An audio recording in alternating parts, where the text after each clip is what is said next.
کچھ عرصہ پہلے ثنا یوسف کا قتل ہوا اور مفتی سمر عباس طاری صاحب نے کہا کہ بھائی اس کی موت کتے کی موت ہے اور یہ لوگ کتے کی موت مر جاتے ہیں اور یہ جتنے بھی ٹک ٹاکر ہیں یہ کتے کی موت مرتے رہیں گے، اور بہت سارے لوگوں نے مفتی سمر عباس طاری صاحب کو برا بھلا کہا۔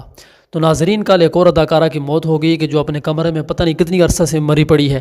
تو آپ کیا کہنا چاہیں گے؟ سب سے پہلے آپ یہ ویڈیوز دیکھیں، اس کے بعد اس کے اوپر بات کرتے ہیں۔ کراچی کے علاقے ڈیفنس فیز 6 میں فلیٹ سے اداکارہ حمیرہ اصغر کی لاش ملی۔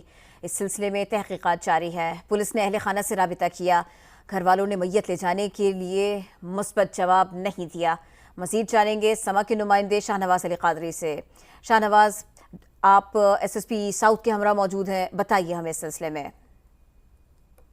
دیکھیں، گزشتہ روز ڈیفنس فیز 6 کے ایک فلیٹ سے خاتون کی لاش ملی تھی جس کی شناخت جو ہے حمیرہ اصغر کے نام سے کی گئی تھی۔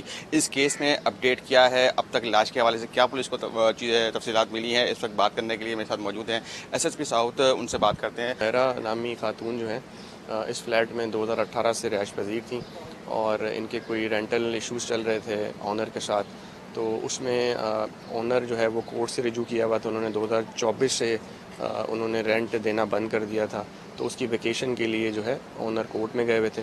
کل جب ریپرزنٹیٹیو آف کورٹ بیلف تھانے آئے ہیں اور پھر اس کے بعد وہ جا کے ان کو ویکیٹ کرا کر ان کو ہینڈ اوور کرنے لگے ہیں، تو جب انٹر ہوئے ہیں گھر میں تو وہاں پر ان کی جو ہے لاش جو ہے پڑی ملی۔ ابھی تک پوسٹ مارٹم رپورٹ موصول نہیں ہوئی ہے۔ جو ان کے ہیں پیرنٹس ہیں ان سے رابطہ ہوا ہے، تو انہوں نے فی الحال ایز سچ کوئی پازیٹیو ریسپانس نہیں دیا کلیکشن آف ڈیڈ باڈی کے حوالے سے، لیکن انہوں نے کہا کہ جی ہم پچھلے کوئی تقریباً 1.5-2 سال سے ان کے ساتھ رابطے میں نہیں تھے۔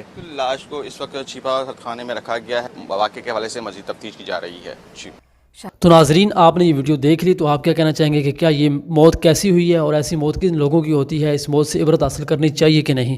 اگر ویڈیو اچھی لگے تو چینل کو سبسکرائب، ویڈیو کو لائک اور کمنٹس باکس کے اندر اپنی رائے کا اظہار ضرور کریں۔